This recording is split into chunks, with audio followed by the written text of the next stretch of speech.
Сәлем менің оқырмандарым, қалайсыздар? Бүгін өзім үйден қалған заттардан осылай салат құрастыра салдым. Егер ұнаса, лайк басып пікірлеріңізді қалдырыңыздар. 2 дана жұмыртқа, 1 дана картоп, 1 дана сәбіз, 1 дана қызылша және де 2 дана шұжығымыз қалған екен. Осылай ыдысқа күштен өткізіп салып, үстінен аздап тұз септім да, және де 2 қасық майонез салып, осылай 1 келке етіп жағып алдым. Барлығының бірінің үстінен 1 келке етіп осылай безендіріп аласыздар.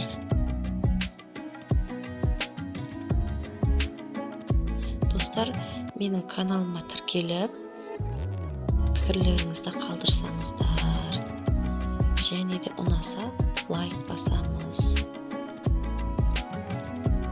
Дайын болған салатының үстінен сырымызды күштен өткізіп, безендіріп алдым. Мен сіздермен қоштаспаймын. Келесі видеода кездескенше.